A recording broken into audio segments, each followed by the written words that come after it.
All right, ladies and gentlemen, welcome to Kabbalah Coffee. It's great to see everybody. As always, the series of Kabbalah Coffee is sponsored by Dr. Maxey in honor and in memory of her dear mother. Thank you, Dr. Maxey, for the sponsorship. May the learning be as an eternal blessing for your mom.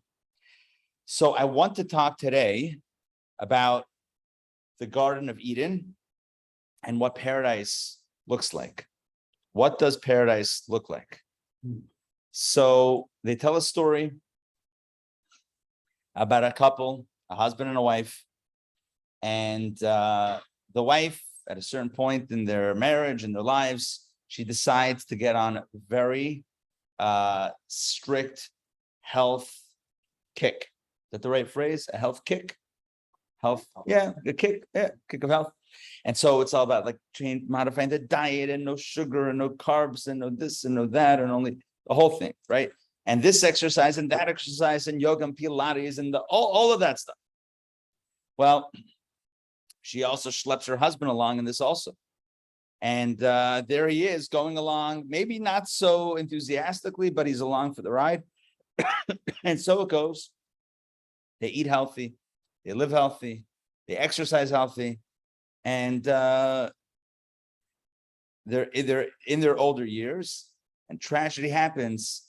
They're driving along, they're hit by a car, and they lose their lives, and they go up to heaven. Well, they go up to heaven, and the angels are looking at the case. The case is in front of them, and the angels say, "Oh, you guys lived a great life. Wonderful people, good people, generous people, honest people, honorable people, people like you people. Great.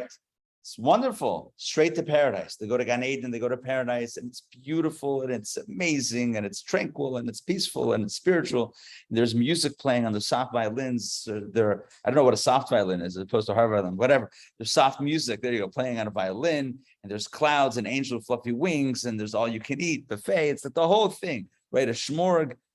The husband looks at the wife, and he says to her, all those years of eating healthy, all those years of exercise, all those years of staying fit, we could have been here so many years earlier. Anyway, that's so Garden of Eden.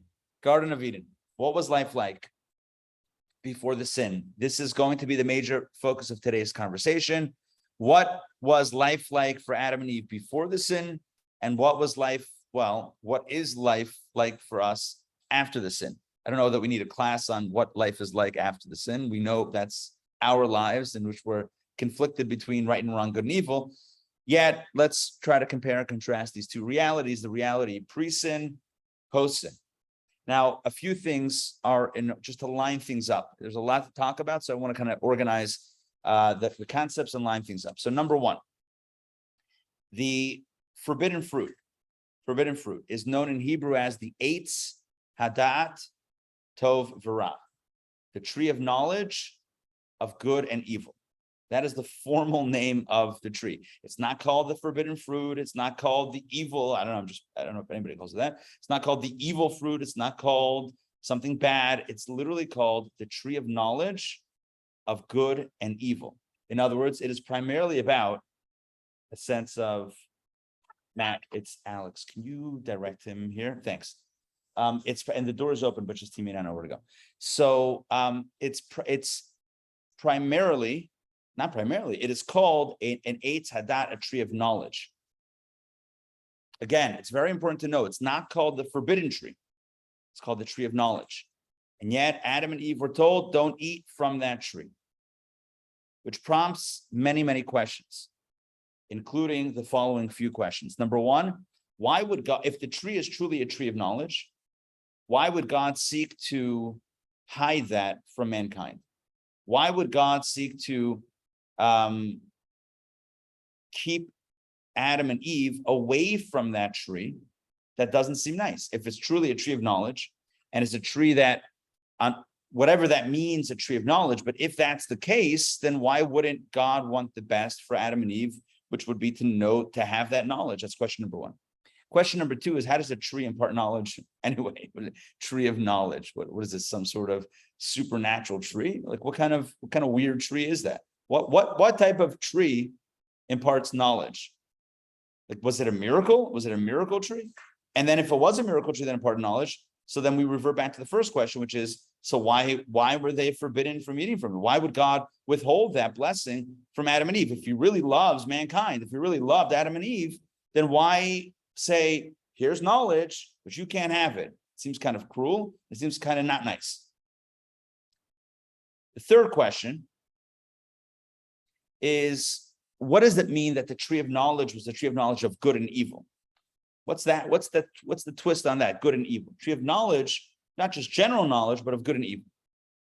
The fourth question is, it seems like from the sin, they did gain knowledge and awareness. The Torah is very, very precise in its language. The Torah says that before the sin, Adam and Eve were not wearing clothes. V'lo yispo shashu. They were not ashamed. They were not embarrassed. They were not wearing clothes. They were not embarrassed. The Torah actually has a verse that says that. Even though no one's asking what the wardrobe looked like, no one asked that. How is it relevant to the conversation? Adam and Eve, do we know what the animals, do we know what the trees look like? Why are you telling us about about Adam and Eve, about their clothing? That seems to be like not the first question that we're wondering. What about shoes? Their footwear? I mean, we're not talking about accessories. Yet the Torah tells us, which means that it's Torah, of course, means horah, which means lesson, like mora, moreh, to teach, to instruct. Torah is a guidebook. It's not a history book. It's a book for living. It's an instruction manual for life. Hey, Alex, welcome. It's an instruction manual for life. You got it. So everything in Torah is for the sake of instruction. So getting back to the question, sure. So we spoke about it yesterday as a brother teacher in his class about, or even if you didn't have, that the evil inclination is within us, God puts it there. And we've spoken here many times that, that story about the princess and seducing. Right. Okay. Yeah. And I always feel this way. And so the big question is, why from the get-go entrapment set up by Hashem? Good question. Hey, Sandrine. Good. All right. So let me wrap up the fourth question. We'll get to the fifth question. The fourth question is, why is it that before, it seems like they did gain knowledge, because before, the Torah says, before the sin, they were not wearing clothes, and they, hold on one second.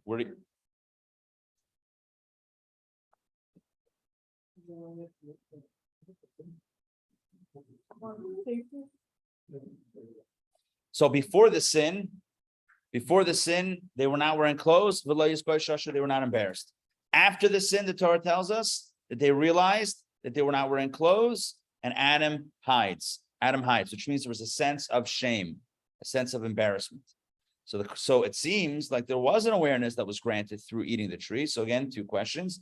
Number one, how did they gain an awareness through eating fruit? What does that even mean? It seems like a weird, they ate from a tree and they gained awareness. What kind of fruit opens up awareness? That doesn't even make sense. Number one. And number two is, why specifically vis-a-vis this concept that they weren't aware that they were in clothes, and now they are aware that they were in clothes. So what does that have to do with the clothes? And then Don is asking a question, which is, why was there temptation granted to human beings to begin with? Where's the concept of temptation? Why does it come in? Why not just create a paradise with no forbidden fruit, with no temptation, with no evil inclination, with no serpent, with no challenge, paradise, sitting on the beach, and everything is good? What could be wrong with that?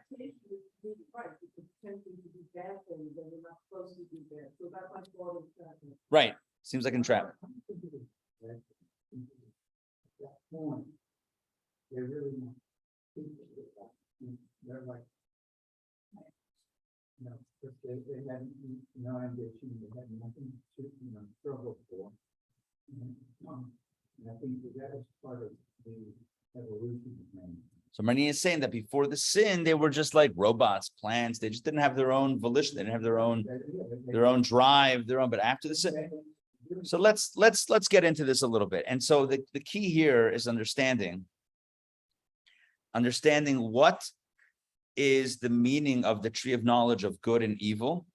Maimonides asks a question, which I mentioned last week, but I want to dive much deeper into it. Maimonides asked the following question. Sorry, Maimonides says that somebody asked him the following question. A wise man once asked me the following question. It doesn't make sense to reward someone for a sin. It doesn't make sense. You wouldn't reward a criminal. Doesn't make sense, right? Somebody commits a crime and you give them a reward? No, they should have a punishment, not a reward. So what happens through Adam and Eve sinning?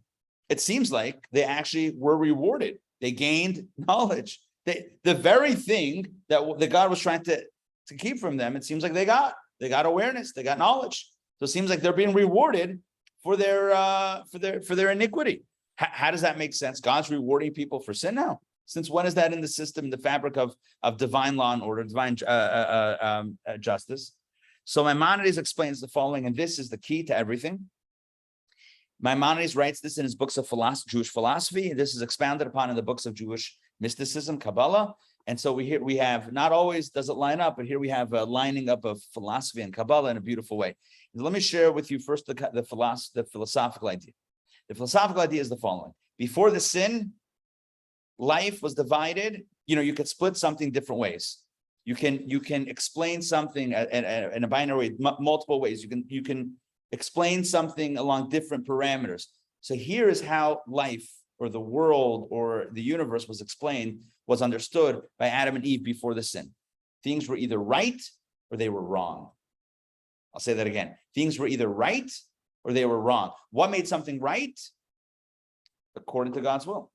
This was aligned with God's will. What makes something wrong? Not aligned with God's will. Very simple definition. Very clear, black and white. Either it is aligned with God's will or it's not aligned with God's will. Either it's right or it's wrong. There's a clarity. It's right, it's wrong, that's it. How are my feelings about it? Irrelevant. It is either objectively right or it's objectively wrong. What happens with the sin? Just look at the tree.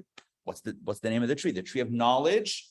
Knowledge means awareness, perception of good and evil, or good and bad. Let's just call it good and bad. What's the difference between right and wrong and good and bad? One might say that it's the same thing. Right is good and wrong is bad. But you and I know in our experience that's not true. Something could be wrong and feel very good. Something could be right and feel very bad. You with me on this? I'll say this again. Before the sin, there was life was divided along this continuum, right and wrong. In other words, aligned with God's will, not aligned with God's will. What God wants, what God doesn't want.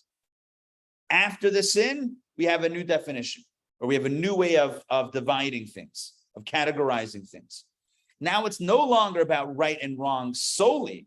Now it's about good and bad. How does it feel to me? Do I like it? Do I not like it? I can like. That's the definition of Tovara, Etadat, Tovara, the tree of knowledge of good and bad means not right and wrong. It's a subjective sense of what feels good, what doesn't feel good. And now we divide life in different ways. A person can say, and let's just contemporize this. A person might say, this mitzvah is what God wants, but I don't like it. So it's right, i.e. aligned with God's will, but it's bad for me because it's taking my time, taking my resources.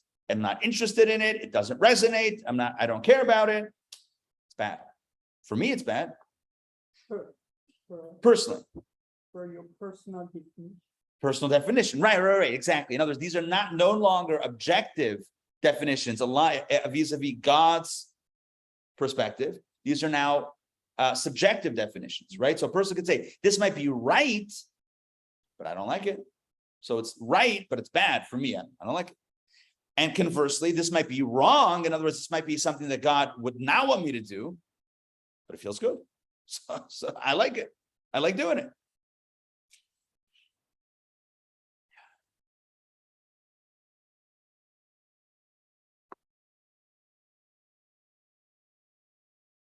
We've all been through that shift. Pre-tree, post-tree. Not peach tree, that's something else. Pre-tree, post-tree in our lives. We grew up, it doesn't matter what your experience in life has been, we've all had this moment where there was a black and white definition that was given to us, that we were taught, that we learned, whatever it was. There was some sort of, in whatever area, I'm leaving this as open-ended as possible. There was something that you were taught or that you believed to be right and wrong. And then at a later point in your life, you had that moment of moral, internal, what's a good word for lack of clarity? Ambivalence, where you realize that the thing that's right may not feel good, and the thing that's wrong does feel good. So now what? Now it's complicated. Until you've tasted from the forbidden fruit, there's a naivete that allows that initial definition to work. Well, if it's wrong, it's wrong. If it's right, it's right. That's it. The line has been drawn. I didn't draw the line. The line has been drawn.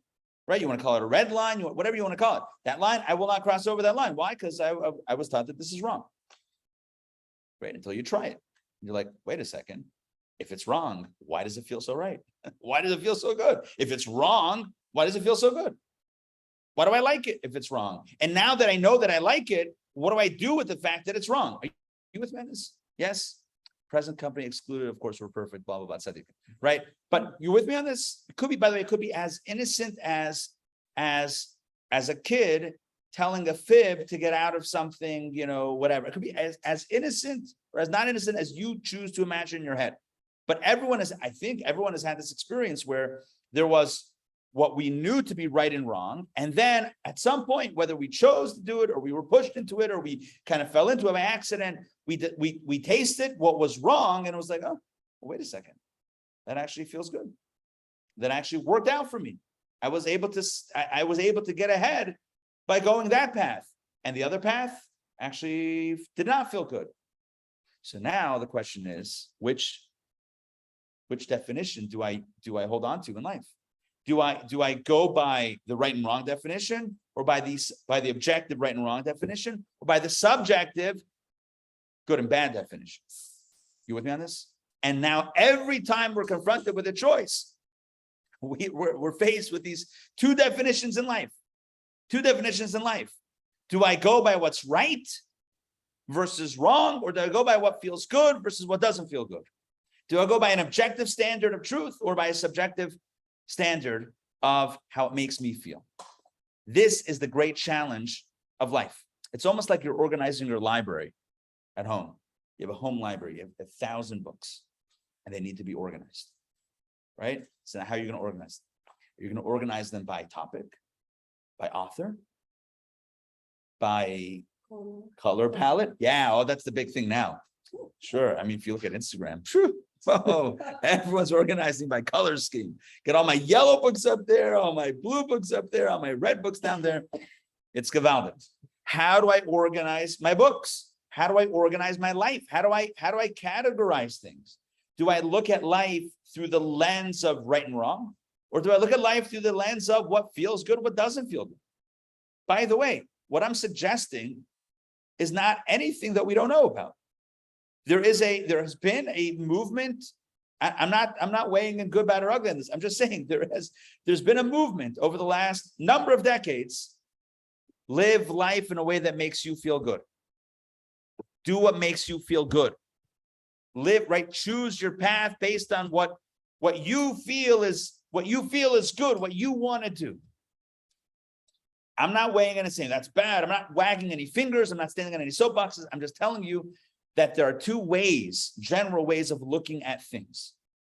Along the X, Y, and what? I don't know, I'm not a big plotter of things, but if I was, I would say there's the X, Y line, there's this line, and then there's that line. And I don't know which one is which. It doesn't really matter. The point is there's two different ways to divide things, to organize things.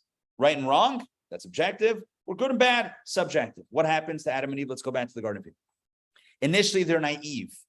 They're created as adults, but they have the naivete of a child. And a child, you tell a child that's wrong. Okay, it's wrong. Does the child know that if it's wrong, it still might feel good? How would the child know that? You with me on this? How would the child ever know about the taste of forbidden fruit? How would the child ever know that if they just, peek at their friend's test, they might get an answer right that they don't know? How would they know unless they've experienced it or seen someone else do it? You with me on this? So Adam and Eve are created in a way of naivete. They're naive. And as they don't have the knowledge of good and bad, they have the knowledge of right and wrong. God told them, this is the score. This is what you're here for. This is your mission. This is right. This is wrong. This is on limits. This is off limits. Right. Right. These are the rules. Perfect. Until the serpent slithers by. Actually, the serpent then was standing. How ironic. The serpent was upright, not upstanding. That's something else. The snake was definitely not upstanding. The serpent was upright, and it walks over to Eve and says to Eve, "Hey, how's it going?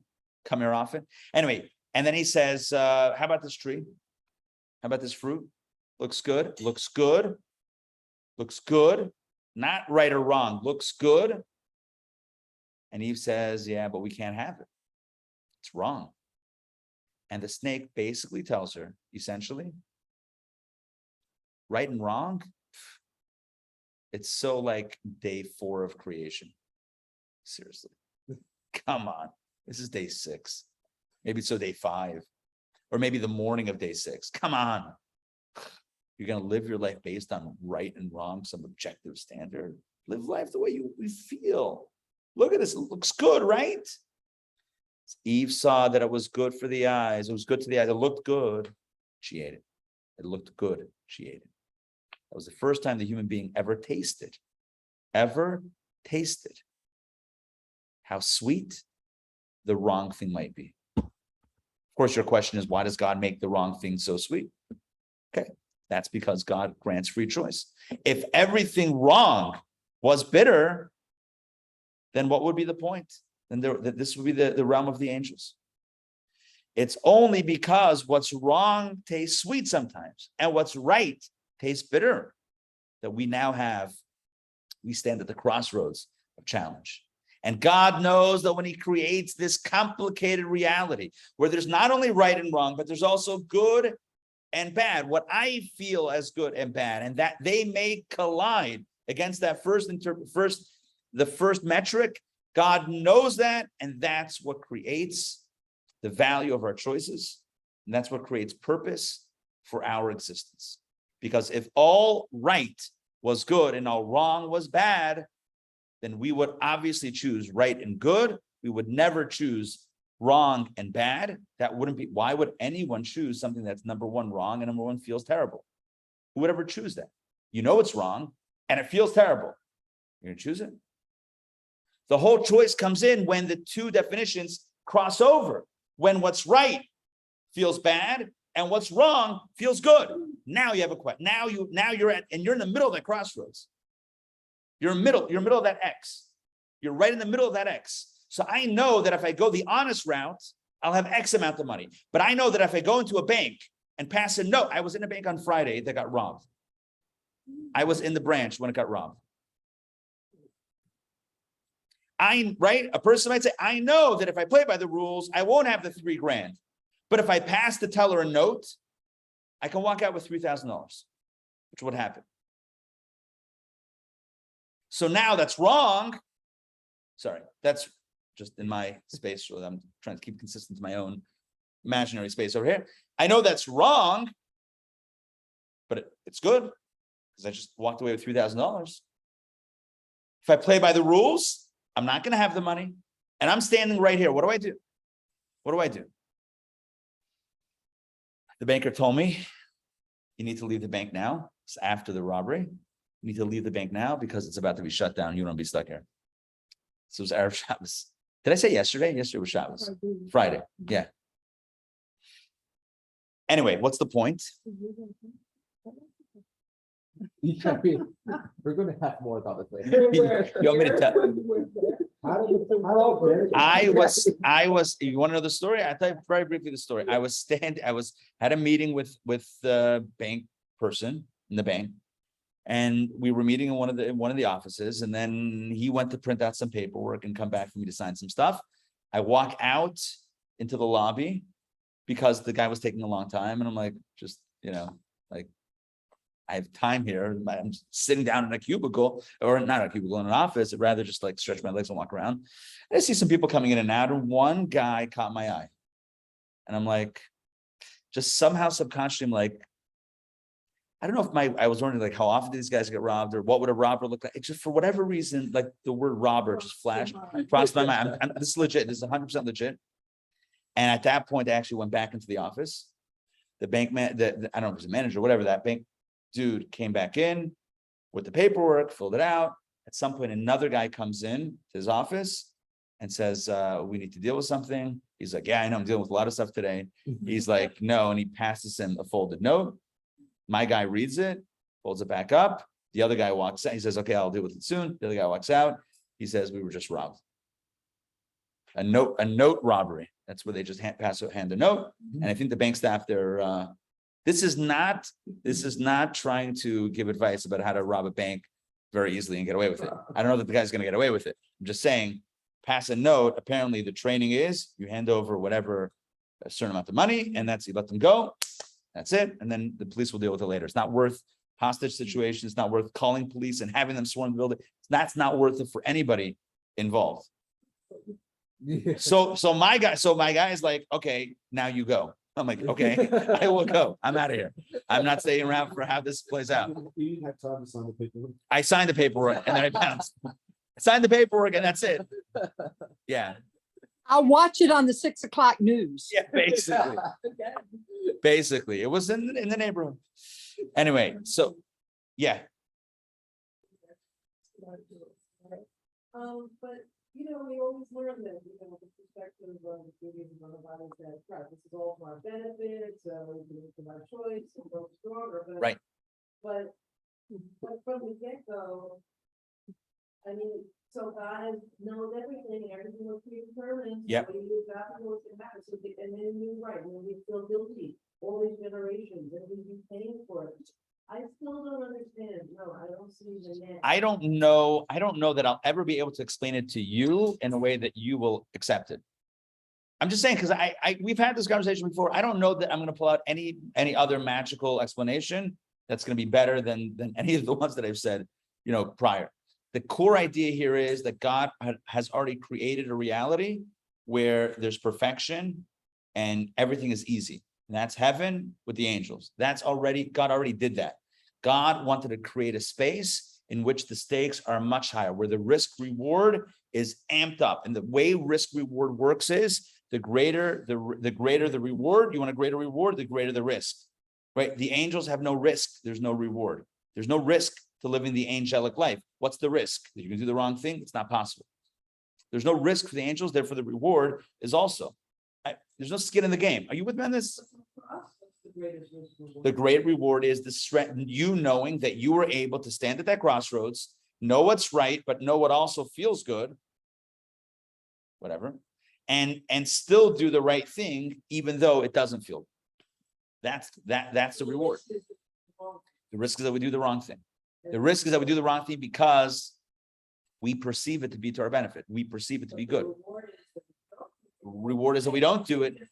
And number one, we feel better. Number two, God certainly rewards us for that. Number three, the soul becomes invigorated and stronger. The soul flexes its muscles because of that. The soul is able to overpower the body's sense of right and wrong. There's a lot that happens. The purpose of creation is fulfilled because that's why God created this in the first place, for the great reward, right? God created this world, not just heaven, but also earth, to get the great reward of us doing this. And there's more to talk about, but I want to stay consistent here with the plot. So the point is like this: before the sin, we have right and wrong, two definitions, right and wrong. After the sin, Adam and Eve now have an experience of a different definition, which is good and bad. What feels good, what doesn't feel good. And oftentimes, not always, sometimes what's right feels great and what's wrong feels terrible. That's easy. That's much easier. But oftentimes they cross so that what's right feels bad. Sure, I can help my friend move, but I don't want to. I don't want to. Because that's like, I don't want to schlep boxes. Just don't want to. And the wrong thing feels great. Everyone come with their own examples, right? Whatever it is.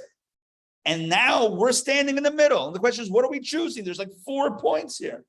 And by the way, this is now not just 2-dimensional, it's 3 or 4-dimensional. There's many more pieces that I'm omitting, obviously, for the sake of clarity, because life is very complicated, right? But the point is that we're standing at the crossroads.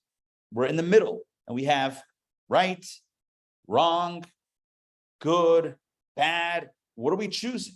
So many different options. What are we choosing?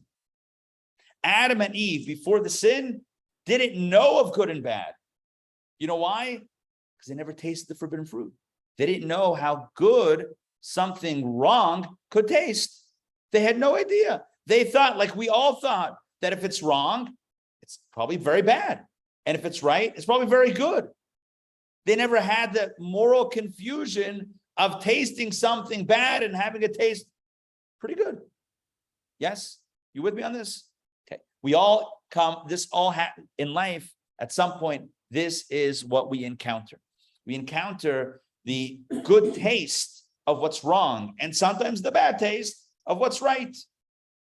And now it becomes confusing. And now subsequently, once that happens, every choice henceforth, from that moment on, every time we're faced with a choice, in our heads, there's always a thought, do I go by what I know is right and what I know is wrong, or do I go by how I feel what's good versus what's bad? And now, good luck undoing that knowledge. You can't undo that knowledge. Once you know that something, by the way, there's another package of blocks. If anybody wants to open it up, it's available. Once we know that the good thing may not feel good and the bad thing might feel great. I just netted $3,000. That was easy. I just wrote a note. Never even had to brandish a weapon. I'm not advocating this, by the way. You should know. This is not, and past performance is not indicative of future results either.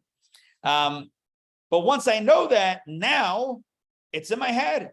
It's always going to be in my head. Adam and Eve, once they tasted from the forbidden fruit, in other words, once they partook in an experience that God said is wrong, but they perceived it to be good, now all bets are off.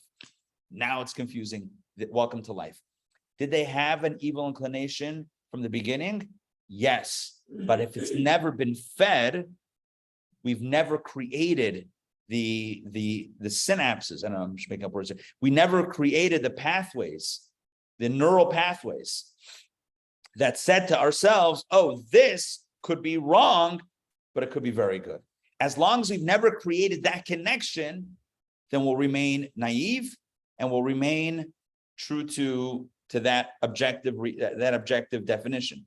The moment we create the wires that cross, now it's crossed, and now it is what it is. Now, good luck uncrossing those wires. It's very hard to get back to the place of innocence, to undo the knowledge or the experience or the awareness of how good something could be, even when it is objectively wrong. So this answers, I think, all of the questions that I asked before. Number one, why did God not want them to eat from the tree of knowledge? God's trying to withhold knowledge?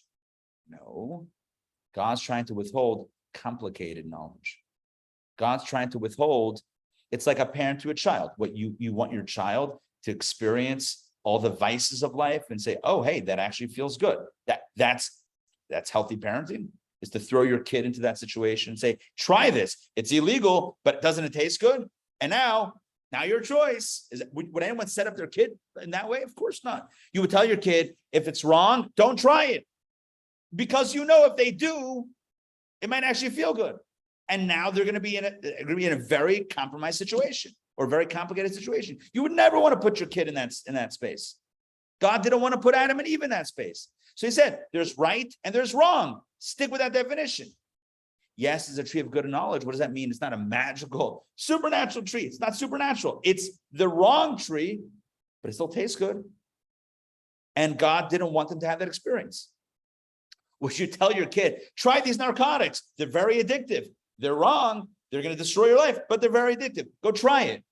Would you set your child up for that? Why would you do that?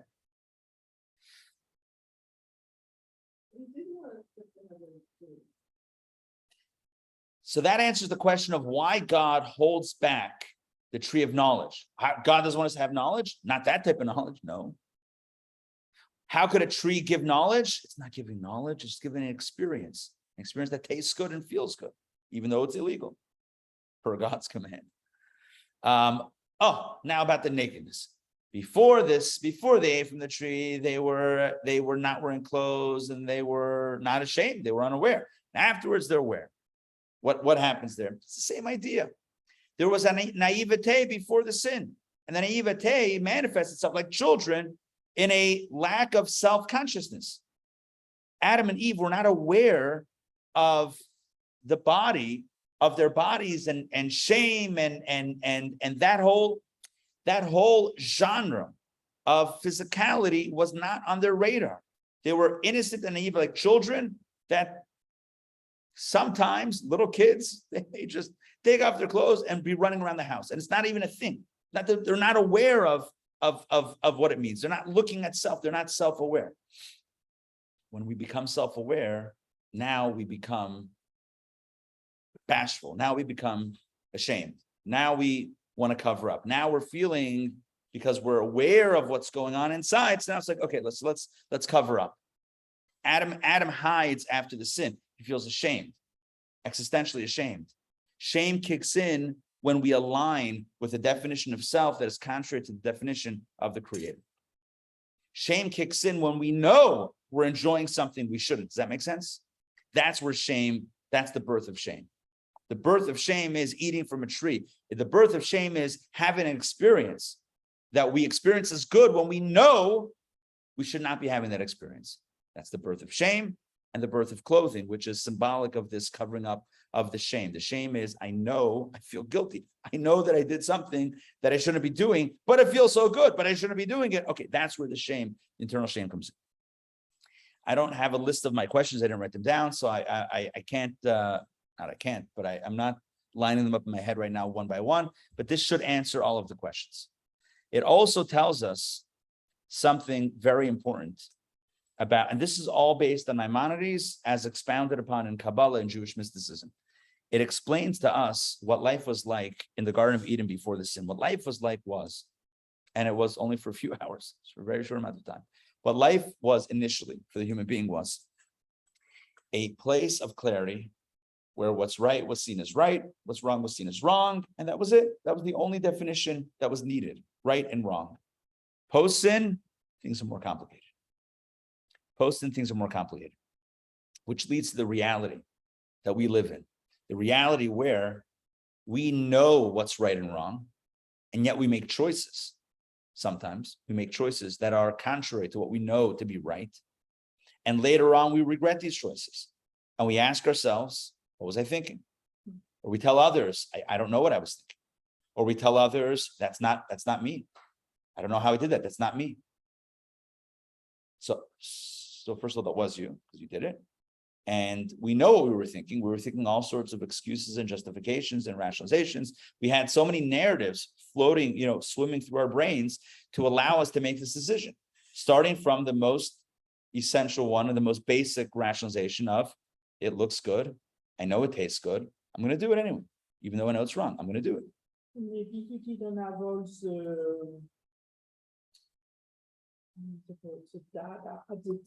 Sure, that's possible. Yeah, so it's possible that we could do something that we only realized later was not exactly, the right thing.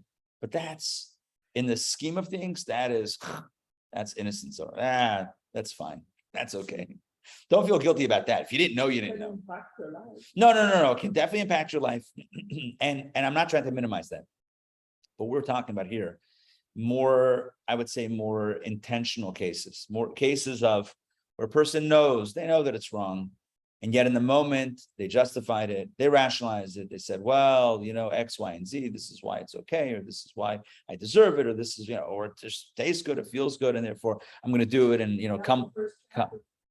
That was the first, and I actually printed out a list of 1, 2, 3, 4, 5, 6, 7, 8, 9, 10 different categories of folly and correction.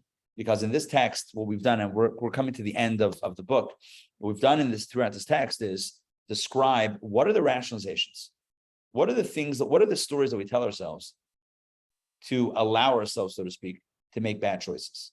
And the first one was, looks good, tastes good. Adam and Eve, right? Looks good. I know it's wrong, but did you see this fruit? Looks so good. Looks so good. I know it's wrong. I'll deal with it later. Right now, gotta have it. It's so good. It's so good. I deserve something good, and this is good. That's the first one. The first rationalization. And it all comes back to the sin of the tree of knowledge, of good and evil. If we had the original knowledge of right and wrong, if that was the only knowledge we had, or if we somehow discarded the new knowledge and went back to that OG knowledge, the original knowledge of what's right and wrong, we would say to ourselves, it looks great. I'm sure it tastes great. I'm sure it'll feel great. Wonderful. Not denying any of that. True.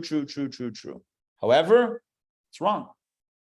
And that's the only metric by which I will judge my life. I will make my decisions based on right and wrong. If a person can do that, it means that they're thinking, they're being aware, they're living life pre-sin. Does that make sense? They're living life. Torah guides us to that type of behavior, saying, notwithstanding how it makes you feel, notwithstanding how it'll make you look or feel or, experience.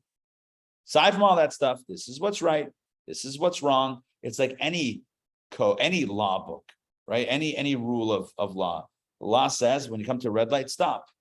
I don't like this stuff. It's not about you. It's literally not about you. When you come to a red light, stop until it turns green. Doesn't make me feel good. I feel limited when I have to stop at a red light. And I'm being withheld from my destination. World's smallest violin starts playing. We don't care. We can get to the pre-sin stage. 100%. And we know that we can live pre-sin because in every moment, forget every moment, in one moment, one decision, one time that we're at that crossroads, right? Think about it a moment, recently or not recently, when you were at that crossroads, when you felt like, okay, I know this is right, I know this is wrong, but the right thing would not be good for me and the wrong thing would be good for me. What should I do? And you said, you know what? Doesn't matter what's good or not good for me. I'm still going to do what's right. If you can do that once, you can do that again. And if you can do that once and again, you can do that every time. Will we do that every time? Odds are not, because we're not tzaddikim. But could we? 100%. So your question was, could we live pre-sin? The answer is 100%. One day at a time, not one day at a time. One moment, literally one moment at a time. Literally one decision at a time. Are we ever going to be that consistent? Likelihood of that is very, very small. We call that person, by the way, who does that every moment, a Beinoni.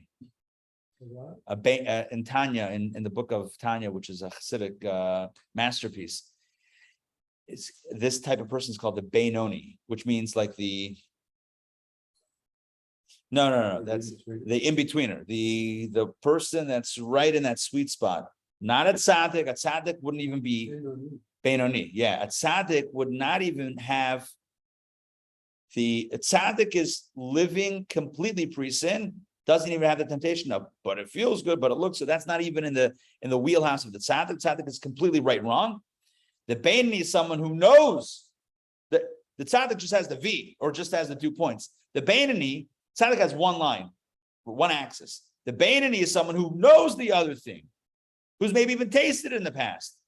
But at this point, says, notwithstanding the fact that I know this would be so good, not going to do it. Not going to do it. Someone who's kept kosher all their life, someone who never tasted something not kosher.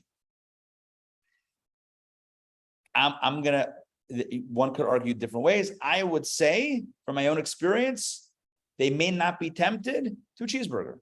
Why? Because I don't know. Never had it. Like, what? Does it no. Someone who's had it, right? And if let's just say, for argument's sake, it tasted good. Now it's like, okay, but now I'm gonna go kosher. Now I'm gonna be kosher. So now there's a challenge, at least, right? Now, this is what we feel to be right, but this is what we know to also taste good. Okay, so now it's a choice.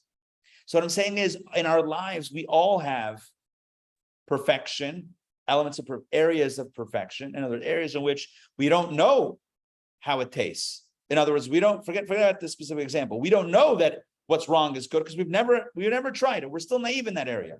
So there's certain areas in which we're tzaddikim. We're perfect like Adam and Eve before the sin. We've never tasted it, so we don't even know. There's certain areas in which we succumb to what's wrong that feels good.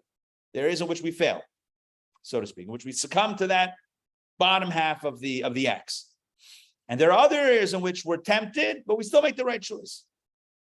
That's the story of most human beings on earth.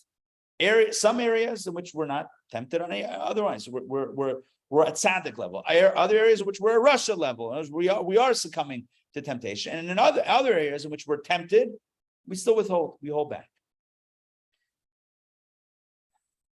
So this book, Overcoming Folly, right? This is what this cover looks like, Overcoming Folly. The book is all about recognizing the thought patterns, the justifications, the rationalizations, the narratives that we spin in our heads that result in making bad choices. That was actually acting in a negative way. That oftentimes is self-harming, let alone other harming, let alone God harming, if that's even a thing. But most often it's self-harming behavior. And we look back and we kick ourselves. What was I thinking? What was I doing? How did I do this? Why did I do this? And we messed up and we hurt someone, we hurt ourselves. And even if we hurt someone else, it hurts us also. What were we thinking? And in the moment, we had a whole narrative. We had a whole story that we told ourselves. The point of this book has always been from the beginning, from page 1. We're now on page 350. The point of this book from page 1 has been to become metacognitive, which is a modern psychological term with ancient appearances, including in this text. Metacognitive means to be aware of how you're thinking, of what you're thinking, not to just allow the narration to play on and you're oblivious to it until you find yourself on the other side of a decision. Like, how did I get here? I have no idea how I got here. What was I thinking? What was I doing? Become metacognitive means you tune into the narrative that's spinning in your head. You tune into the storyline that's unfolding, that's unspooling in your brain, so that you're aware of what's leading into the decisions that you make. And as you become more and more self-aware or more and more metacognitive, you can then slow it down and say, hold on 1 second, I recognize that pattern. I know that argument, it usually ends with this decision, with that choice, with that behavior that then ends with me wallowing in regret and remorse. So how do we stop that from happening? When we slow it down, we have a shot. If it's happening without our conscious awareness and it's just happening behind the scenes and the narrative plays out, and the next thing you know, we get a notification of, oh, you've made that bad decision. We're like, oh, darn. By the way, it's still I'm not letting ourselves off the hook. Just saying it happens because we're maybe not so aware of this process. The more we're aware, the more we can combat it. So I prepared here, again, a list of 10 follies. Call them follies because in Hebrew it's shtuyot. The hard word to translate. It's much better in Hebrew. Pass these down, please. I'm going to put this up on the screen as well. We're going to explore these together. Folly and correction. This is going to be a nonsense, right? Yeah, foolish is nonsense. Yeah, something completely ridiculous. So let's. I'm going to put this up on the screen. Give me 1 second. Let me share this. Folly and correction. All right, let me check in with our online crew. Can you guys see that where it says Kabbalah Coffee's Folly and Correction? Yes. Okay, amazing. Okay, Yeah. so I'm going to make this a little bit larger. Hold on. Why not? Okay, and let's go through these. This is a summary of the entire book. at least to the best of my ability to summarize it. The first folly we dealt with all at the beginning of the book was the most basic elemental type or elementary type of temptation, which is the folly of temptation, which is I like how that looks. Nothing more elaborate than that. I like how that looks. That looks amazing. I want to try it. The correction is, in other words, the counter thought. I don't think I spent enough time, or I don't think I sufficiently explained this. Basically, once we become metacognitive and aware of the justifications that we have, then the goal is to give ourselves an argument, not for anyone else, give ourselves an argument to counter that narrative with another narrative to help steer the decision away from the negative decision. So when we catch ourselves thinking, oh, that looks good. Now I know it's wrong, but I like how it looks. So the correction is, this is degrading. I have loftier matters to pursue. I'm a human being. I should be running after that just because it looks good or tastes good or feels good. Come on, that's degrading. That's so basic. I'm a human being with a purpose, with a mission. I should be pursuing higher level things, not this lower level. I have to eat this apple because it looks nice and red. Come on. Am I an animal? An animal does that. Animals say, oh, this looks good. Let me get it. I'm an animal. I should be an animal just because it looks good, just because it feels. So again, this is the argument, the self-argument that can hopefully steer us away from negativity. The next is the folly of addiction. And again, I don't mean that in a clinical sense, I just mean that in the colloquial sense. Whereas it's not just I like how it looks, but I need to have it. Like, oh my gosh, I need to have this. This is like, I must. The correction is, no, this is evil. And so again, we're trying to use that definition of, in this case, we're trying to use the definition of wrong, right? To try to steer us away from that need to have something that we know is wrong. We should double down on the fact that, no, this is wrong. And as it's wrong, it's really death. It's really disconnected. It's really all sorts of not good stuff for me. The next thing is folly of rationalization, where a person says, it's not so bad anyway. It's not so bad. The correction is, no, we have to know that this is destroying me. This is really unhealthy for me. So it's doubling down on the fact that, no, this is actually actively, hurting me. So if we were to be able to feel the result of our actions before we chose that action, we could steer away from that action. In other words, just like when we make an action, a negative choice, at the end, we're like, oh, that hurt. If we could feel the hurt before we make the choice, it might steer us away from that. So when we catch ourselves saying, it's not so bad. No, it is bad and it will hurt me. I'm not going to do it. Next, the folly of contentedness, which is, I'm better off this way. It's good. No, once again, we double down with a similar correction. This is unsustainable and destructive. This is not good for me. Next, the folly of discretion, which means no one will know. That's an all-time classic. You know what? I'm going to do it. No one will ever know. So therefore, if no one knows, then it's like I can convince myself that it never happened. You know the famous philosophical question of if a tree falls in the forest and no one's around, does it make a sound? I think the real thing that human beings ponder and contemplate is, if no one knows, if no one heard the sound, did the tree ever fall? Oftentimes, our sense of reality is defined by, did it make an impact? Did anyone else hear about it or know about it? And we convince ourselves that as long as no one knows about it, then I never did it. And that's how we justify behavior. Well, no one knows about it, so I obviously didn't do it, because if I did it, people would know about it. Are you with me on this? If the tree was never heard, if the tree falling was never heard, then maybe it never fell. That's how you can have people who committed crimes, convince themselves they never did anything. I don't know if that's why. Maybe there's other reasons why. I back away from that because I'm sure that's a more complicated phenomenon. But there is, yeah. And you were looking at the kosher labels. Oh yeah. Yeah. Well, it was in the newsstand, the Murray Avenue newsstand. That's where I used to play Teenage Mutant Ninja Turtles on arcade back in the day. One time I fed enough quarters that I beat the game. I was a big Leonardo fan. I think he had the stick. I think he had the stick. Blue was always my favorite color, but that's not about that. But it is. So I was perusing it was a fridge with drinks. I was looking at the labels. The guy's like, "What are you looking for?" I said, "Kosher symbols." He's like, "Don't worry, I won't tell anybody anyway." Right? If no one knows about it, then did it ever happen? right? That's what his argument was. Well, if no one knows, then You said, no, I'm for myself. yeah, of course, it's not about anyone else knowing because I know about it. Why is my knowledge not enough for me, for myself?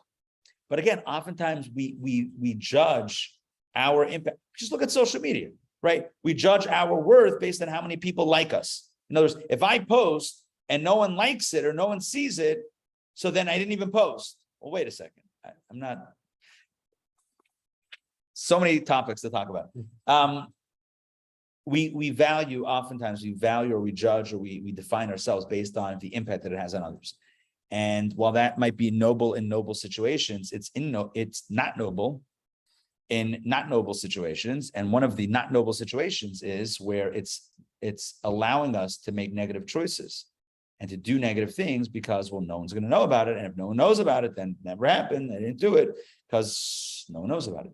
And the correction that we said is, it's written all over my face. What do you mean no one's going to know about it? You don't give yourself that much credit.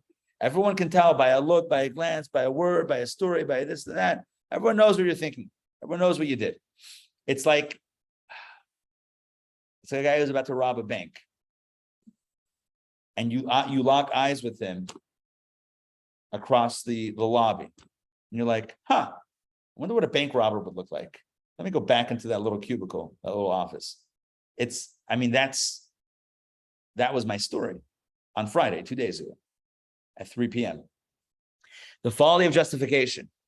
Next, folly of justification is I'm too weak. I can't withstand the temptation, or they made me do it. It's my friend's fault, whatever. So number one, I'm too weak. The correction is I have the strength. God gave me a godly soul. I have the strength. They made me do it. My friends made my peer pressure. I own my own choices. Can't blame anyone else. The folly of self-satisfaction is look what I did, right? Oh my gosh, look what I did. I'm amazing. And then there's no growth because I've already achieved everything. Nope, I'm only doing what I've been charged to do. And there's still more to do. Folly of arrogance, I'm perfect. Correction is I'm human, not divine. I must work hard to succeed. Folly of weakness, I'm too tired. Correction is studying Torah heals and rejuvenates. Folly of, I'm just moving through this quick because I want to get inside to the text. Final one is folly of business. That's the one that we spent the most time on. Takes up the most pages, most chapters in our book for good reason. It's trying to correct the balance of the work-life spirituality imbalance. The folly of business is I need to make a living. Therefore, I'm going to sacrifice the values that I have and the spirituality that I need to engage in because I need to go to work. I don't have time to pray or study or spend time with loved ones. I need to make a living. The correction is, no, my blessing comes from God. And thus, if I ignore God, then how is that helpful to my blessing? All right. So these are all the follies that we covered in this book. And we're not going to cover any new ones. The corrections are all here as well.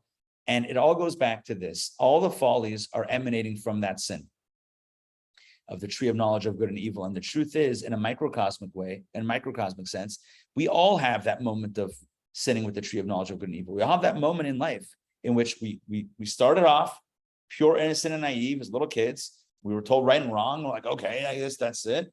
And then at some point, either someone told us, or someone did something, or we did something, or whatever it is, or we stumbled upon it, and it tasted good, it felt good, it actually worked out for the wrong thing worked out for us, right? And now now things are complicated. Now life has become way more complicated than it started off as. So what's the goal? What's the goal? We have these corrections. We have these little antidotes. We have, when we get ill, we have a little medicine, a little medication that we can take. We have these thoughts in our head. We have like a counter, we have this neutralizing thought to kind of steer us away. But it all comes back to the core idea, and that is that we're not thinking straight in the moment.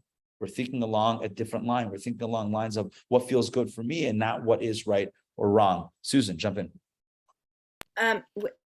Is it possible to get that list that you just made? I just looked, it's not in the book. Did you type that? No, I wrote that up. Okay. Yes, I will.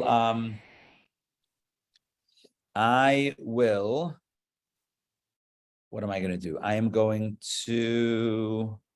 That's another in-person perk. Yeah, well, I'm going to create a PDF of this. And and then send it. Save as PDF. Let's save it to downloads. Okay, and then I'm going to share it on the Zoom. Hopefully you guys can get that. How do I share? Let's see. Can I add what might be at 11? Yeah, for sure. And I don't know whether it's 11, but it came to me and I jotted it down. I deserve it. Where does that fit in? I deserve it is kind of no, I deserve it is good. That's a good one. Yeah, it's somewhere in there. Yeah, I guess I omitted it. I deserve it is good. No, it could be very bad. I deserve it could be very bad. It's like I owe myself one, so I'm gonna give myself this, whatever it is, right? Because I deserve it. I'll fix it. I'll figure it out later. I'll worry about the aftermath later. But right now, I deserve it. How is it that I've shared so many things? Oh, in the chat. That's how we do it in the chat. All right, here we go.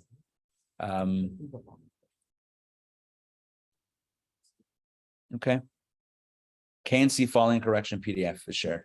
So you can download it. If you can't download it, email me privately. I'm not saying you specifically, Susan, but anyone who can't download it or wants to download it, just email me and I'll send it. Oh, I got it. Thank you. Okay, awesome. Okay, now that book. Okay, so now I think we're ready to jump in. So there's a lot of information. And I think this book that we're studying is gold. It's like it's the greatest thing, the absolute greatest thing.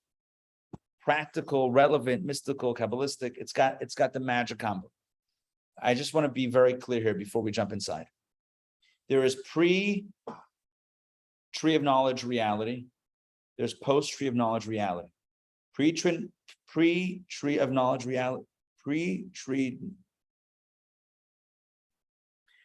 of knowledge reality is where you know what's right, you know what's wrong, you have clarity. Naive clarity, simple, pure clarity. It's right, it's wrong. I'm going to do what's right, not going to do what's wrong because it's wrong. Why would I do what's wrong? Done, finished, finito, end the conversation. Post-sin, post-tree of knowledge reality is again, it's not a magical tree. It's literally tasting forbidden fruit and being, that actually tastes really good. You know what? Sometimes the forbidden fruit tastes sweeter because you know it's forbidden. And once you have that experience, now, now it's complicated. Now it's like, tastes good. I know it's wrong, but it tastes good. So now I'm going to start justifying. That's where this list comes in. This list comes in once we've tasted. If we never tasted it, we're not going to do all these mental gymnastics because why would we? It's wrong. It's not going to do it. But once we've tasted it, now we know it's good. All right, well, I like how it looks. I need to have it. It's not so bad anyway. I'm better off this way. Now I'm going to start creating. I'm now going to start creating narratives to justify, to get myself past the mechanical arm that otherwise is down, to allow myself to do this behavior that I know is wrong, but I know also feels good. That's where these mental gymnastics come in. So on a simple level, this book is designed to take us from post-tree of knowledge awareness to pre-tree of knowledge awareness. Does that make sense? To return us back to a place of simple definitions. Right, wrong, no other Baba Mises, no other stories, no other narratives. Every time we spin in there, oh, no, but, shut it down. How do we shut it down? All these counter narratives can help shut it down. So the goal is to get back to the way things were simply before the tree of knowledge. But as we said last week, and as we'll say today, there's another objective. That objective is, there's another tool in our tool belt. And that is not to just get back to the way things were before the sin, but to go to an even higher level. To go to an even higher level where it's not just that we know what's right and we know what's wrong and we can understand why this is right and this is wrong, notwithstanding how we feel, but we understand this is right, this is wrong, but to go to a deeper level where we're not even justifying it based on right and wrong levels, but simply because that's the way it is, that's the way it's going to be, and therefore we have this commitment to truth that transcends logic. In other words, there's foolish narratives, that's the folly. There's healthy narratives, which are the correction. And then there's something higher than even the healthy correction, which is a commitment to truth for the sake of truth, not even having the healthy narratives impact that decision. All right, let's jump into chapter 2. That's called holy folly. We started talking about that last week. Holy folly means It's a commitment to what is right beyond rationale. Just like foolishness is a commitment to what's wrong beyond rationale. Like, I know it's going to hurt me. I don't care. It looks good. That doesn't make any sense, but we're not thinking clearly. There's a way to not think clearly in a positive way also, which is I'm not limiting my commission of positivity to the fact that it simply, makes sense or this, that, or the other. It's healthy for me. I'm doing it because God said, and I'm doing it, and it doesn't matter. And that means we do a mitzvah in a way that is just not limited by any, limitations, not limited to my understanding or my feeling or my mood. It's complete commitment that transcends limitations of seichel. Yeah, so the mitzvahs that have no rationale, those are easier to do that way because they don't have rationale anyway. They're chukim, right? But the ones that could be rationalized, to do it in a way that is that expresses pure commitment. All right, so now let's jump inside and let's read the text inside. One thing I'm noticing in the notes, in the comments. One of the main consequences of eating the fruit of knowledge of good and evil is that we humans gain the knowledge that we would die. The answer is yes, that is correct. Why is death connected to this? Because once we taste and experience evil, if we would live forever, that means the evil would also live forever. You with me on this? If we experience evil and we experience this as good, because now we have that experience, and so we've enjoyed evil. And then if we would still live eternally, like Adam and Eve were initially slated to live eternally, if we live eternally, that means that the evil experience will also live eternally. And God does not want evil to live eternally. That's not part of God's plan. So therefore, God renders human beings mortal so as to put an end to the experience of evil. Does that make sense? God does not want evil to live on for perpetuity. So therefore, God ends the life of human beings so that human beings who have experienced evil should not carry that evil into eternality. Is that what he said? If you paraphrase, if you eat this fruit, you will surely die. Yeah, that's exactly that. That's the way it's explained in Kabbalah. The reason of the correlation between, because that's another question we could have asked in the beginning, is it? And God says if you eat from the tree, you're going to die. How does that make sense? And they didn't die, by the way, right away. Adam lived for 930 years. So what does it mean that you're going to die? First of all, it means that now mortality is visited upon humanity. But what's the connection between that and eating a tree? How does that even make sense? And the answer is what I just explained. Because eating the tree is not, again, it's not a magical, mystical experience. It's simply experiencing evil. And if that person who knows evil and has enjoyed evil lives forever, that means that memory, that experience is also living forever. And God does not want evil to live forever. That's not God's plan. God says, I want evil to end at a certain point. When Mashiach comes, and there's a resurrection of the dead, what that means is that the new body that's formed is going to be free of that experience of negativity. And the soul has been cleansed of that experience. And that's the 11 months of cleansing that happens before the soul continues on its journey in the afterlife. So the soul that's pristine comes back into the pristine body. And now we got a perfect shidduch. Yeah. Yes. No. We'll be humans. Humans living forever, but without the knowledge of evil.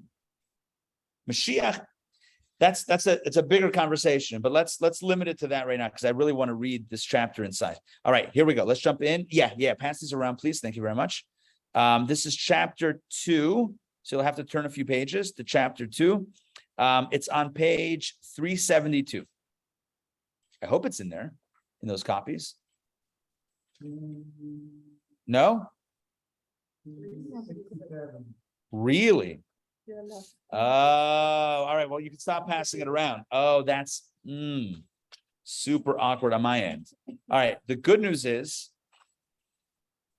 that I'm going to quickly do a printout. Don't worry. You guys are in good hands. 368 to 373. Hold on.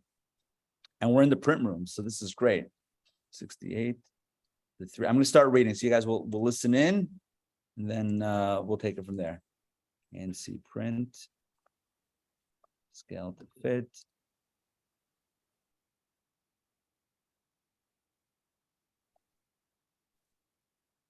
Okay, all right. It should start printing very soon. If all goes well, I think. Okay, let's, I'm gonna start reading. And Sandrine, you're set. Yeah. You got the text. You know what? Someone else can use it because I have it up on the screen. It's yes, you did. But I'll read it nice and loud. 372, chapter 2. All right, here we go. I'm going to share my screen, and the printouts are going to come out very soon because not a lot of pages, and it should be ready to go. Okay, chapter 2, the truth. So he starts this chapter by saying to explain. Let's explain what's going on. Copies are ready. Sick.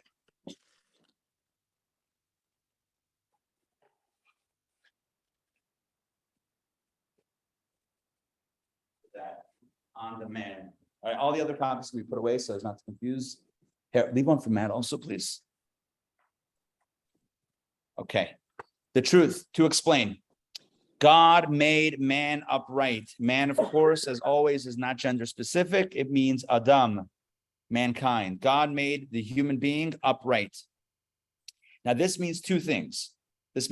Upright has a double meaning. Upright means physically, the human being stands on 2 feet, unlike an animal that walks on all fours. The human being is upright, but it also means that God made the human being yashar, which means it means like, yeah, but it means like with the head, with a cup, with a head. You know what it means, upright? Upright means that when we stand upright, our head is here and our heart is beneath. And then our limbs and our extremities are beneath that, which means that in an ideal state, we start with what we know is right.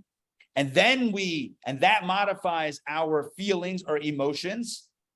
And that leads to behavior. In other words, instead of being led by our heart, which I know the follow your heart is, whatever is a statement, but I'm not necessarily referring to that. The point is, like, instead of saying, oh, but it tasted good, of course I'm going to have it. No, we start off with what we know is right or what we know is wrong, and then everything follows. That must relate to the tree of life. Same thing.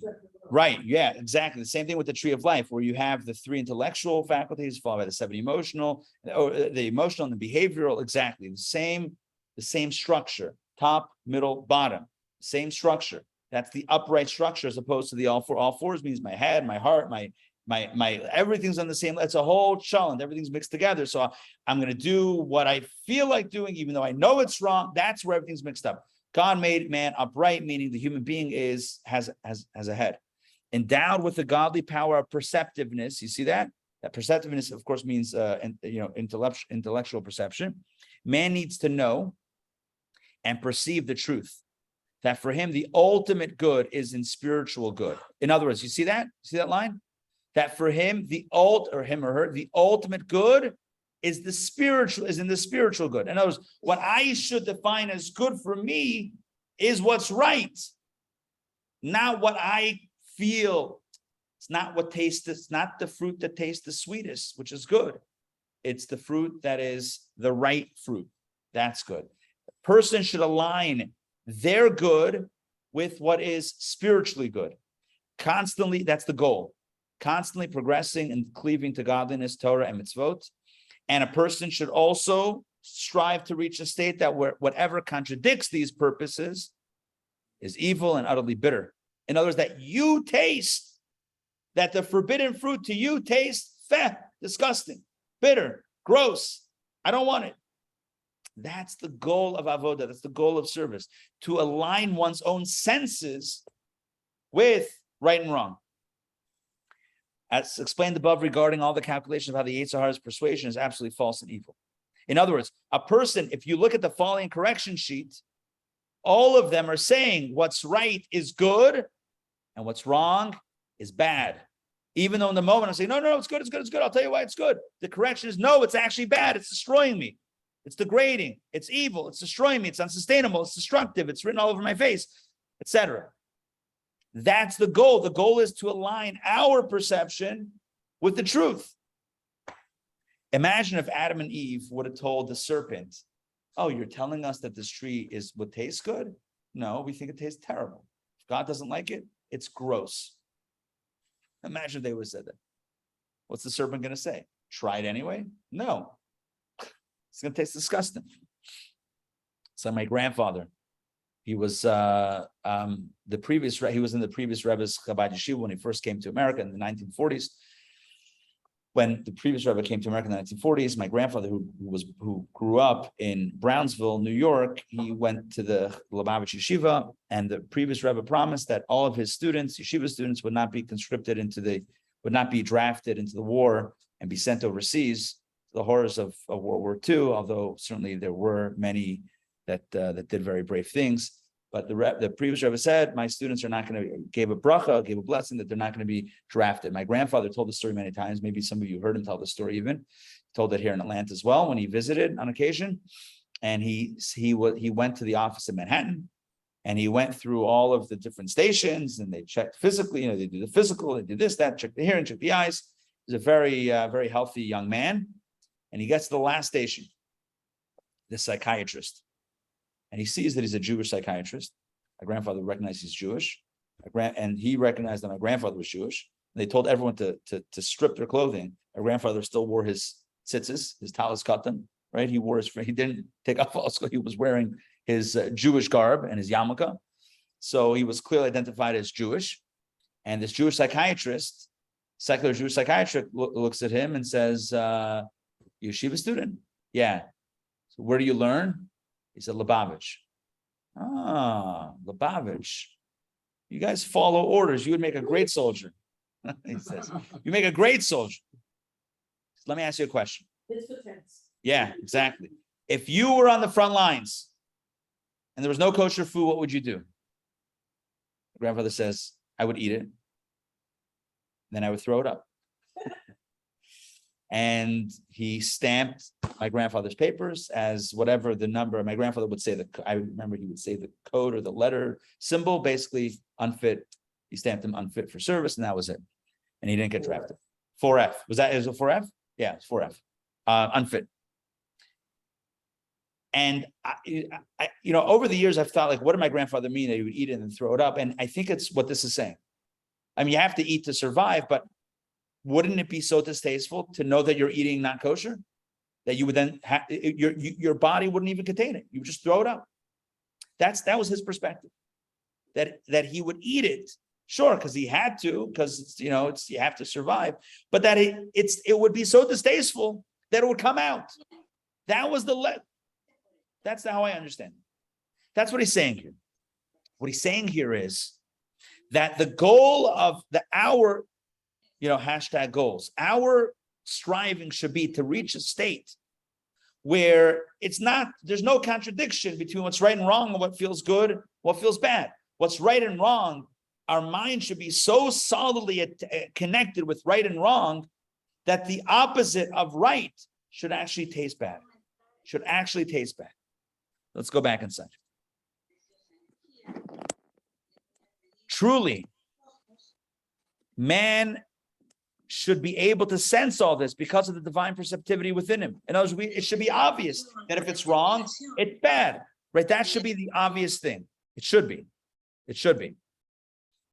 However, life is not so simple. How could he have been enticed by the persuasion of the Yetzer Hara? But this is a result of the sin of the tree. Let's continue, and we're gonna go for another few minutes, just until we finish the chapter. We're gonna close it out. Before man sinned, this is Adam and Eve. Before mankind sinned, he already possessed the Yetzer Hara and evil inclination. The Talmud comments that Adam was created with two inclinations. The Talmud comments on the spelling of he formed Vayitzar with two yods. It has an extra yod in the spelling. That Adam was created with two inclinations. At that time, 374, his perception of godliness was so dominant that he was insensitive to matters of nature. So he had an evil inclination, but he was so perceptive of what God wanted that he was insensitive. And this translation is not the best translation. He was insensitive to himself and how he felt. It wasn't about my feeling of good and bad or what I like or what I don't like. It was about what God wanted. It was about truth. It was about right and wrong. It wasn't about me. As we quoted More Nevuchim earlier from Maimonides, his knowledge was intellectual and he did not perceive the so-called popular values. And again, this is not a good translation. It's not popular values, nothing popular here. He did not perceive sensuality. He didn't perceive, and I mean that in the sense of his own senses. Adam and Eve, they did not perceive their own senses. It wasn't about them, how they felt. They weren't self-aware because of his intense sensitivity to godly matters. Adam and Eve, or maybe he's talking about Adam specifically here. Doesn't matter because he uses singular. Either way, Adam and Eve, Adam perceived God and had a sensitivity to godly matters. In other words, a sensitivity to right and wrong, and not to, well, how does it make me feel? Does what's right make me feel good? Does what's wrong make me feel bad? Or maybe one makes me feel right. He wasn't aware of that, but he changed radically after the sin with an intensified natural sensitivity. Again, a sensual sensitivity. Now Adam and Eve are now sensitive. They're aware of their own senses and what tastes good, what feels good, what brings pleasure that might be contrary to what's right or wrong. Meaning that man now is fully aware of the attractiveness of the material world. In other words, now the human being is aware that the physical world and the forbidden fruit actually taste good to them. He became deeply aware of every natural and physical phenomenon. This sensitivity to the material causes the diminution of godly perceptivity to know and sense the true welfare, as we have noted. In other words, the more one is aware of self, the more one cares about how one feels, the less one cares about what God thinks about it. That's the way it works. If I'm attuned to how I feel, what brings me pleasure, the more I'm aware, the more I care about that, the less I care about some objective rule that God has determined this is right or this is wrong. Do I really care that God deems this wrong? If I like it and it feels good for me, the more I care about myself, the less I care about that. It's like a seesaw. It's a natural inverse relationship. This is the folly engendered by the Yetzer Hara, by the evil inclination. He is so overwhelmed. But the person is so overwhelmed with awareness of the physical world that he loses perspective, falls lower and lower, God forbid, and fails to conduct himself with reason and honest evaluation. The way the Yetzer Hara works, forget about Adam and Eve for a moment, for all of us, is that the Yetzer Hara, the evil inclination, has us become so entrenched in materialism and physicality, in physical pleasure and pleasure seeking, that we soon no longer care about what's right and wrong. This is the folly of evil that is inferior to reason. In other words, that's what it means to follow evil and to be so inundated with the shtus, with the foolishness of evil, that one stops thinking clearly. Wait, it's devastating, it's hurtful, it's wrong, it's going to hurt others, it's going to hurt myself. I don't care. It tastes good. I'm going to have it. That's where it's foolish. By contrast, the folly of holiness, on the other extreme, is also behavior along lines other than the rational, rather in a manner, though, that transcends reason. It's not beneath reason, it transcends reason. It means being committed to what's right, not only because it makes sense, but because an absolute commitment. It is not according to reason and natural perceptiveness resulting from the tree of knowledge of good and evil, nor is it according to holy rationality. In other words, holy folly is not foolishness, negative foolishness, nor is it the way that Adam and Eve perceive things. It's on an even higher level. He does not entertain any rational speculations, attempting to determine what should be his conduct. He acts by the intensity of the soul, higher than the rational faculties. Holy folly means that we're not using this list of the folly or the correction. The correction is a holy rationality, but that's not holy folly. Does that make sense? The correction here is the counter argument to use to logic. When your mind tells you this, you tell yourself that. You're still arguing. You're still rationalizing. You're still getting into it. Holy folly means nothing, no arguments, no conversations. I'm not negotiating with terrorism. This is it. Forget about it. I'm doing it or I'm not doing it unequivocally. That's it. That's what holy folly is. I'm not even entertaining the thing, which means that when I catch myself falling into any of these follies, I have two options. Either I can counter it in my head and start a debate in my head, or I can say, doesn't matter, I'm not doing it. Why? I'm just not. Be stubborn about it. Let's continue. The soul possesses we're almost done. The soul possesses two categories of faculties. There are revealed powers of the soul, intellect and emotion, and there's the essence of the soul, transcending reason and intellect. It was this latter category which is manifest and dominant in Adam before the sin. This translation is incorrect. It's just incorrect. It's not latter category. It's the former category. It's the former, not the latter. You have it. Whoever, it's like a used And, yeah, correct. They wrote former? Mhm. Interesting. Yeah. Huh.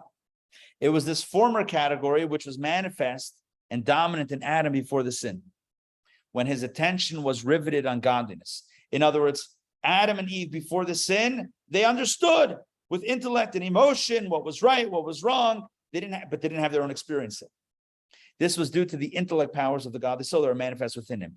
There are souls that even after the sin, in other words, even post-sin, there are tzaddikim souls that they have not utterly lost this state, and in whom the illumination of the godly soul is bright.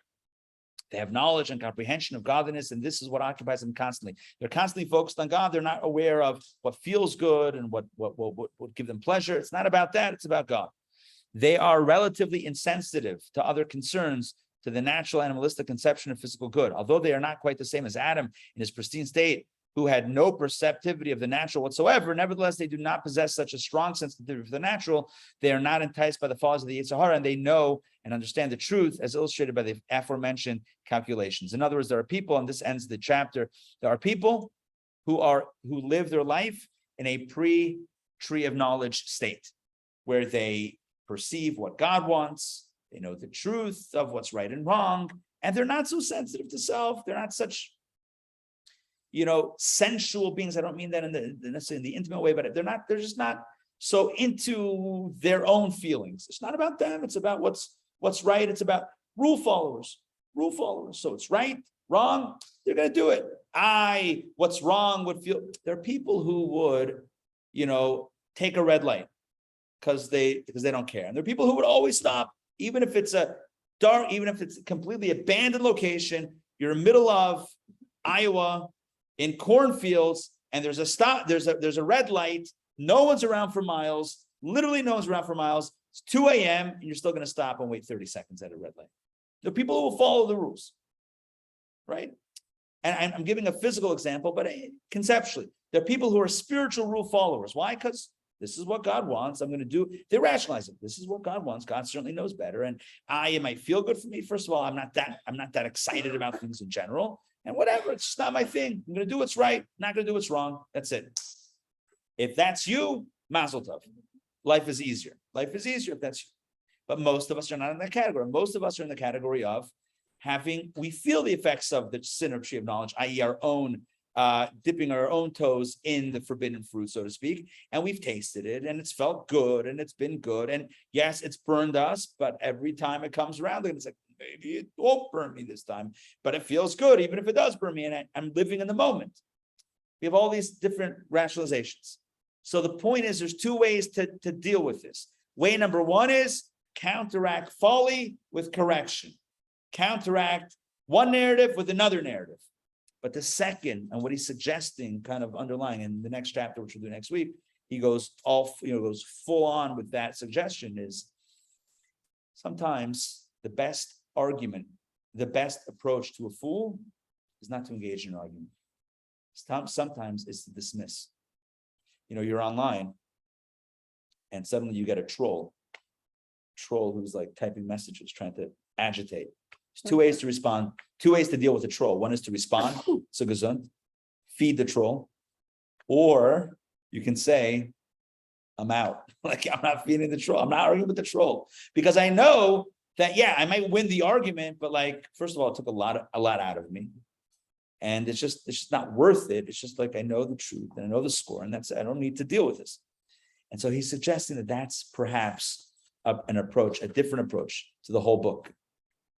In other words, at the end of this book, 370 pages in, where he's given us rationalized arguments against all of the foolish arguments, he's suggesting at the end of the book, sometimes the best approach is not even to use these rational arguments, to not even argue, just to say, you know what, you might be right, it might feel good, it might not land me in trouble, I don't care, I'm still not going to do it.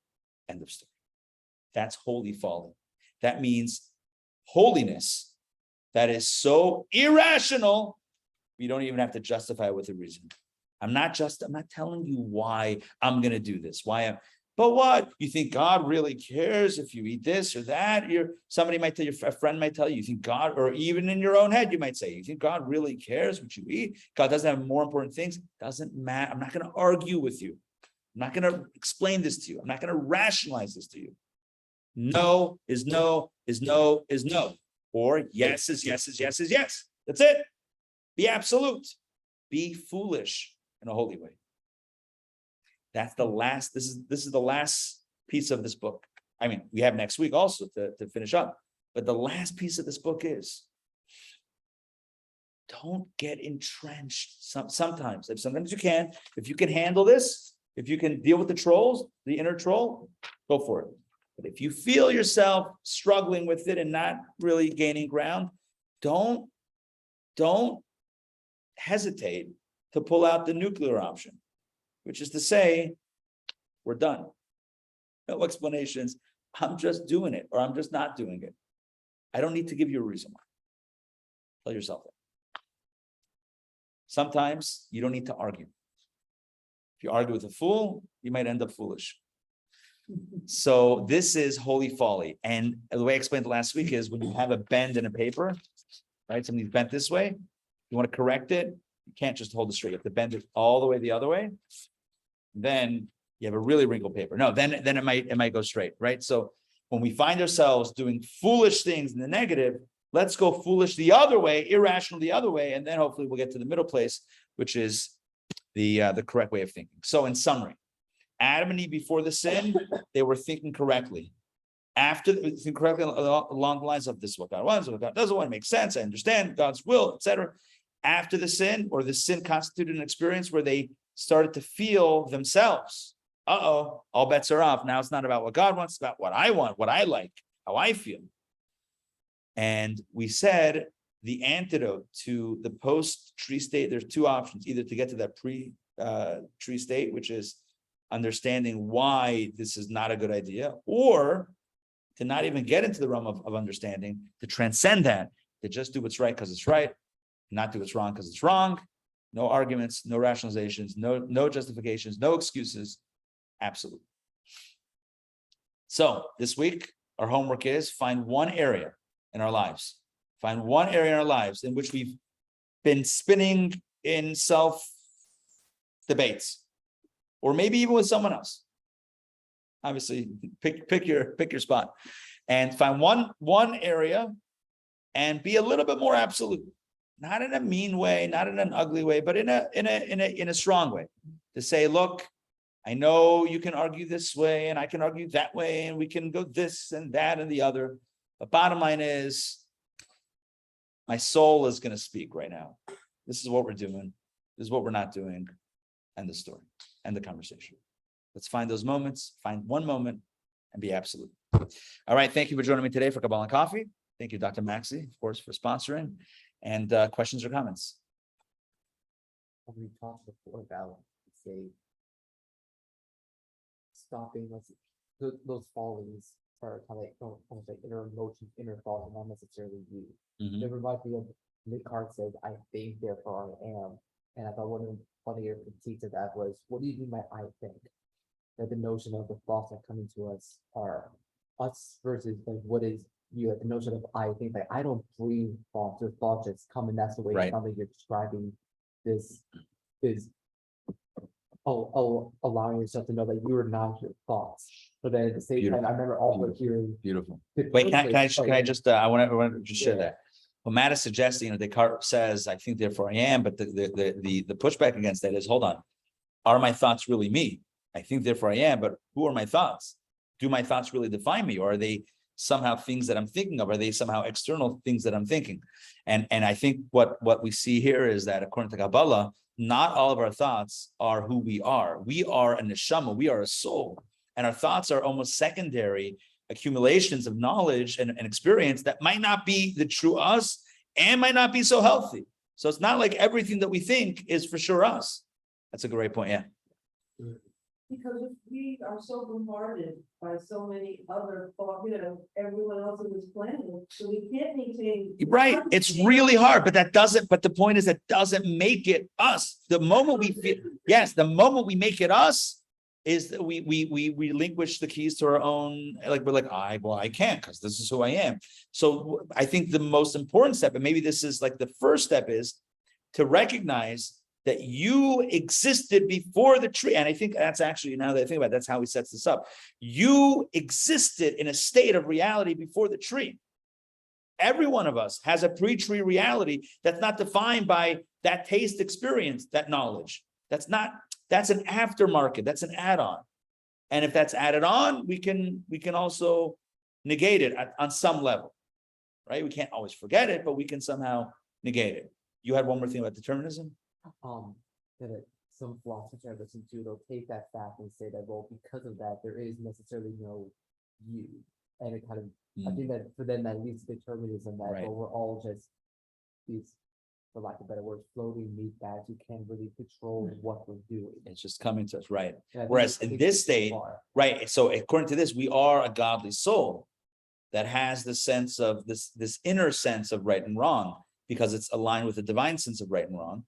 And then the other stuff is the aftermarket stuff, and that's what we're navigating and trying to manage and shed and deflect and kung fu. It also reminds me of the story with Descartes. Back in the day, he was French, right? Yeah, Descartes walked into a bar once, to a pub, cafe. No, and the bartender asked Descartes, "Can I pour you? What would they drink? What's a strong drink back then? Can I pour you some cognac?" And he said, "I think not." Oof. Sorry, Dr. Maxey. Poof, and he's gone, right? Because he said, "I think not." You're with it. Doesn't exist. All right, Susan. This is just a practical question. Is Kabbalah and Coffee going to continue at Intown? Because I know that you. Great question. Stay tuned next week. Stay tuned next week for more excitement and announcements. Okay. Yeah. We're yeah. Yaakov writes, "I saw that coming," said Karma. Right. Yeah. So stay tuned next week. We'll explore and discuss plans. All right. See you next week. We're here.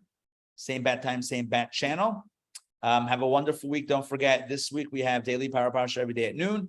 We have Wednesday night Torah studies, and of course, other opportunities to connect as well in between. Good. Shavua Tov. Have a wonderful week. Mariana, great to see you. Joy and Susan and David and Adam and Toba and Yaakov. Have a wonderful week. See you guys. Sending Thanks, lots of Rabbi. pleasure. Take care.